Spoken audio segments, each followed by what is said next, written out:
Blitz on 2, sponsored by Steen Enterprises, Rapid Repairs, Bojangles, and Roper's St. Francis Healthcare.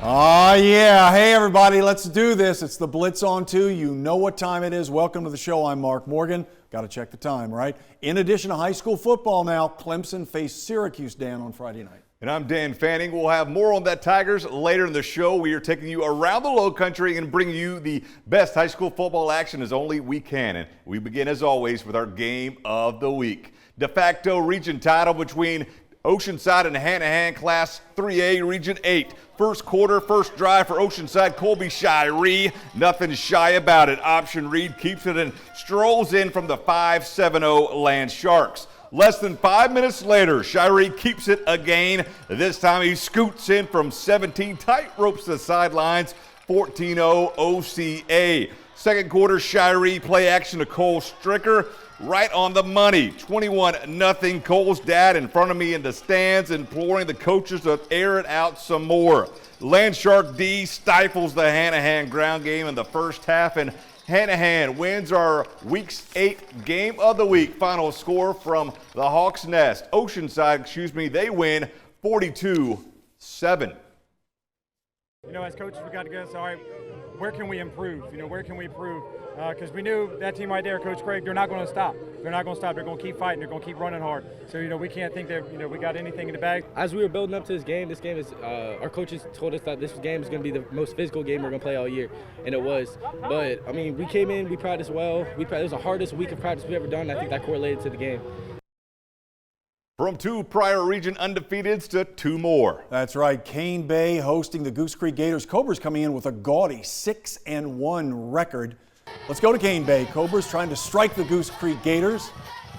In the first quarter, Gators hit the field determined not to get bitten, says Raymond Owens. Dimitri Simmons runs this one. Dimitri Simmons all the way to the end zone, putting 6 points on the board for the Gators. Kick for extra point was good. Gators up 7-0. How many times have we seen Simmons do that this year? He's tremendous. There's your obligatory crowd shot. Second quarter. Cobras quarterback Jabari Grant hands off to number 3 TJ Wright, who heads into the end zone as well. The Gators pull him to the ground too little, too late. That brought the score to 7-6 with the Gators in the lead. 8:48 left in the first half of the game. And the highlights just keep on coming. And we go to the board. Goose Creek, an impressive winner over Cane Bay, your final 38-13. And the Blitz keeps right on rolling, Dan. One of the state's best teams, Fort D, also in action tonight. That's right. Battle of Ashley Phosphate Road as Stahl welcomes the Patriots to District 4 Stadium. David Morgan on the highlights. The Pats visiting the Warriors in North Chuck. Fort D gets the ball first and they start driving. Zoltan Osborne finds Demetrius McKelvey, the big target, for a first down. Next play, Michael Smalls runs it, and it's finally stopped by a host of Warriors, but not before getting the first down. Patriots finish off the drive. Osborne looking and finds his wide receiver, Marion Mitchell, for the tutty in the end zone, and Fort D off and running in this one. Final score, David Morgan helping us out, a crowd shot, 58. That's 2 David Morgan references. To nothing. Nice. Somerville making the trip to West Ashley this evening. The Wildcats, Dan's alma mater, coming in with 3 straight wins.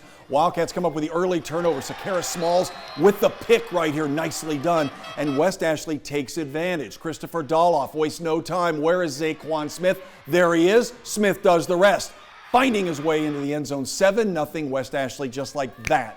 Then a few minutes later, Smith again, a short TD run, 14-zip home team. What is going on? Then later, first quarter, I think it was something you said when you handed out the WOW placard. We're going to get to that in a second. That's Jalil Porter right into your living room. Turns on the Jets, 21-0 West Ashley after 1. The Wildcats, as Dan said, obviously motivated by receiving our WOW award earlier this week. Let's go to the board. West Ashley suddenly's won 4 in a row, 35-14 over the Green Wave. And we are just kicking things off here on the Blitz on 2. That's right. When we return, we take a look at some more 5A action and also 3A as well. Stay with us. And welcome back, everybody. You are watching the Blitz on 2. Dan, what's next? How about some more highlights? We start this block in our backyard. Wando trying to get back in the win column, playing host to Stratford.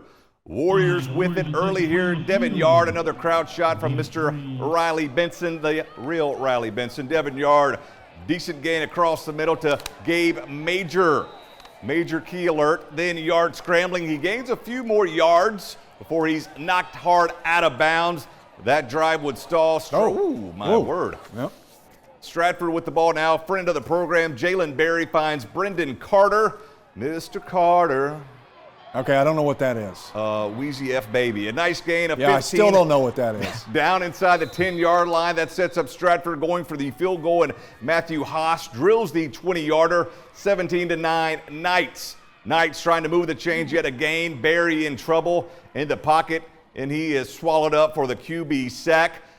Wando would try a game-winning field goal, but Stratford blocks it. Final score from Bob Hayes Field, Knights 24, Warriors 22. Berkeley knocked off the Warriors a week ago. They're now on the road tonight at Ashley Ridge. That is correct. The Stalls and Swamp Foxes have really struggled so far this season with only 2 wins apiece. Ashley Ridge running past Lisa Smalls onto the field. Lisa she's always right there, man. Love that. Berkeley getting the option game going early. DeMonte Gilliard, big gain down inside the Ashley Ridge 40. I mean, he's trucking. He keeps trucking before he's finally knocked out of bounds. The Stags drive would stall, though. Ashley Ridge responds, handoff to Cordell Gadsden. All gas, no brakes, according to what I'm reading on the teleprompter. Thanks to Lexi Moore with the script. Number 2 scoots in for 6. Swamp Foxes up 7-0. AR defense makes a play later in the half. Will Wright strips the Berkeley quarterback. Ashley Ridge recovers. This one kind of back and forth, but Ashley Ridge with the D and the win, 14-0. Dan, another low country powerhouse looked to be Road Warriors on Friday. Yeah, that's right. Philip Simmons has been raking them up and putting them down. A big test tonight at Woodland. Pick things up. Scoreless. Trip Williams under center. Muscles his way in from the 1. Iron Horses up 7-0 thanks to Mr. Bradley Salters. Wolverines respond. Check out the run from Cedarian Harrison. Slices and dices the PS defense. Scoots in from the 30-yard line. My word, nice run. PAT no good, 7-6 Horses. All Philip Simmons from there. Williams calls his own number later in the first. 15 makes it a 14-7 game. 20-6 now, second quarter. Dylan, the burner, Turner, turns on the Jets in the jet sweep. He turns on the Jets for another score to make it 26-6. Final score from Woodland this evening, Philip Simmons, my word, 54-14. Lucy Beckham playing just its 3rd varsity game ever, taking on Bishop England. Bishop's with it. Charlie Rennie takes the handoff. Tough going up the middle through that line, huh? Oliver Barnwell will then look for an open man, and he finds Weston Peterson.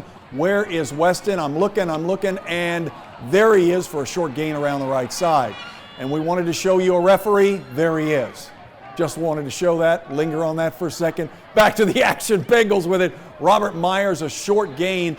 Robert will be heard from in a moment. Same drive, A.J. Cutt, wide receiver with the pass to Myers. A big gainer here, 18 yards before he's knocked out of bounds. Scoreless game into the second quarter, and to the board we go. This one in OT. BE survives 17-16. Now we go to the Skeeza ranks. Lawrence Manning and Pinewood Prep visiting this evening. Late second quarter, Panthers are back in their own territory, and Asa Wyndham is sacked by James Olden. Panthers punt, and it's returned by Bryce Accord, and he gives the Swamp Cats the great field position with a long return until he's finally knocked out of bounds by Ben Smith. First and goal, Bryce Accord is back out there, and he hands it off to Jackson Brown. And what can Brown do for you? Got some fancy dissolve edits here. I know who did that. Look at that. Oh, you can tell who did that. It was David Morgan. Final score in this one from Somerville. That is nifty. Lawrence Manning, 34. Pinewood Prep, 21.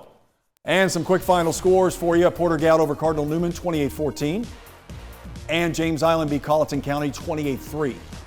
Now final, Cross 42, Military Magnet 0. Buford Academy 43, Orangeburg Prep 6. Final score, Thomas Hayward 34, St. John's Christian 7. One final timeout here on the Blitz on 2. We are not finished. Coming up, more highlights and final scores from around the Low Country, and also a look at the Clemson Tigers. And welcome back to the Blitz on 2 on this Friday night. I'm Mark Morgan. He's Dan Fanning. You know, we always focus on high school football, and we just finished that, so we're going to kind of shift gears a bit. Clemson tonight with a rare Friday night game at Syracuse, and the Tigers, Dan, coming in 3-2, trying to reboot for the final 7 games of the season. And they played another tight one, man. Yeah, that's right. If you remember, Clemson actually played Syracuse on the road in 2017, and the last time they did, Clemson came back to the Palmetto State with an L. Take you up to upstate New York. Tigers running onto the field thanks to Todd Summers for our sister station in the Berg. DJ Uiagalelei to Joseph Ngata, 19-yard touchdown. Clemson goes in front 7-0. That was his only catch of the game, but it was a big one. Later, second quarter, Kobe Pace, 2 yards, touchdown. Clemson, they were tied at 7, but not anymore. They go up 14-7 at the break. 38 seconds left, 17-14. Clemson, Andre Smith attempts a 48-yarder to tie it. No good. Laces were out, Dan. Thank you very much, Ace. No good. Tigers escape yet again. Clemson, as Mark just told you, they're now 4-2 on the year by the skin of their teeth. Tigers win 17-14. And again, we can talk about they're 4-2. Could have lost to Georgia Tech. Could have gone to overtime in this one. Could have lost to Boston College. Because your boy Dabo Sweeney always loves to say, hey, we're a couple plays from being, undefeated. Yeah, and also said the best is the standard, but the best isn't very good this year. They got Pitt next week. That's right. That's going to be a tough one. All right, so that's the Clemson story. That's all the time we have for tonight here on the Blitz on 2. As always, a huge thank you to our outstanding producer, Morgan Lowers, and our outstanding director, Gerard Capers. And also a big thank you to all of our News 2 photographers who helped bring you the highlights tonight. I'm Dan Fanning. And I'm Mark Morgan. We'll see you next Friday right here on the Blitz on 2.